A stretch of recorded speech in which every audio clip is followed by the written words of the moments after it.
Hey everyone, Daniel from Homegrown Australia.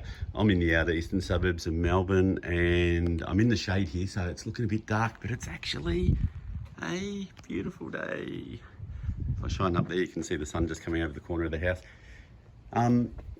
What I'm doing today, a little bit late, time to get the seeds into the seed trays, ready for our summer plantings. So in particular in August, what I really like to do is get the capsicums and the tomatoes in, and then in September, and we're not that far off September now, but like to start looking at things like the zucchinis and the cucumbers and basil.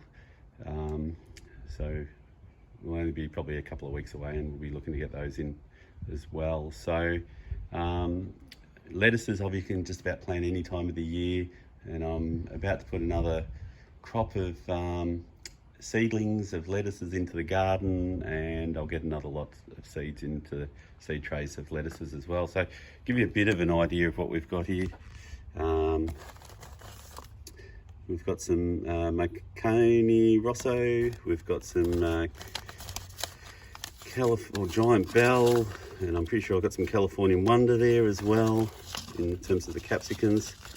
And you can see I kind of get my seeds a few different ways. I've got here some just seeds we kept in the last week or so from some canine peppers. They were nice, not too spicy chilies. We've got a variety of lettuces here, from iceberg to, here we go. There's some more Californian Wonder and some more Californian Wonder. We won't need all those.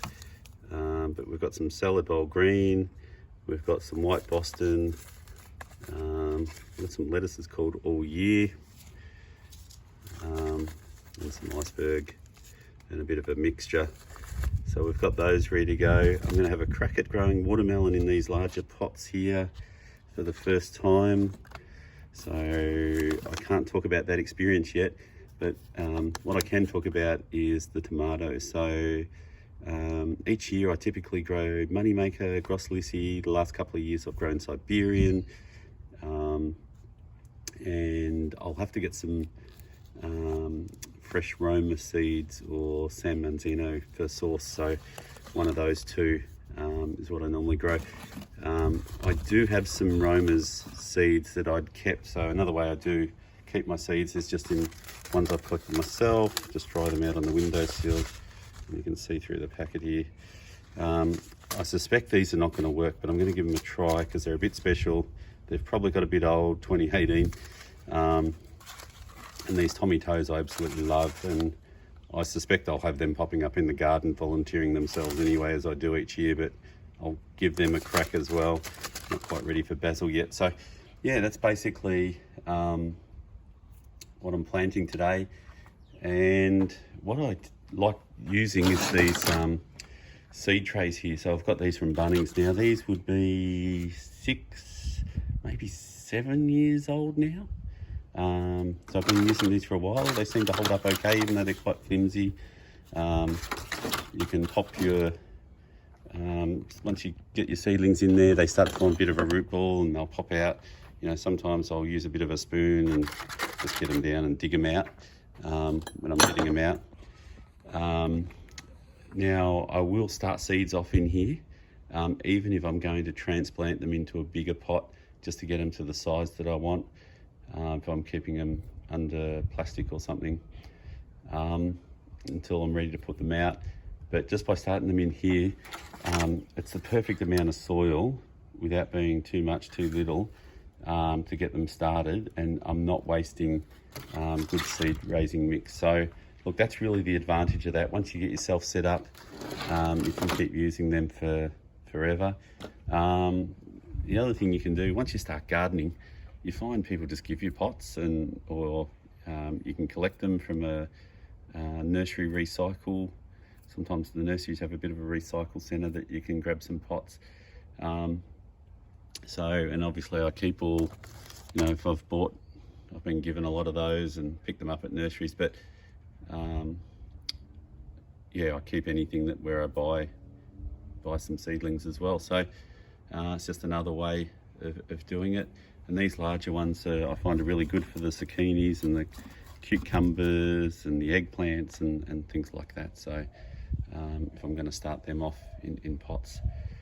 So that's what I do. And basically the seed raising mix, I've got some here in a container. I like to get it into a container. I find that's a lot easier than trying to dig it out of a bag. And then if you can get your seedling trays up above the pot, and I'm doing this one hand, so this is not going to be very smooth, but so I'm holding the camera. But basically I find I can just go really quick and I'm not losing any soil. It's just falling straight back into the bucket underneath if any falls out. So it's just a really quick way. This soil unfortunately is a little bit wet. It was obviously the bottom bag at the nursery and got too much water in it. But anyway, I'll get these filled up and let them dry out a little bit, and they dry out pretty quickly once they're out in the sun.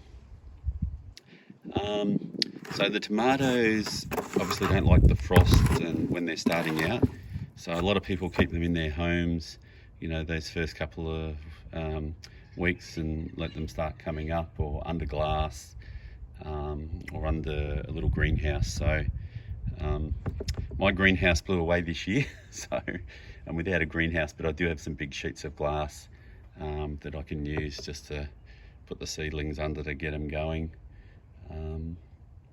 Yeah, so that's my plan for this year.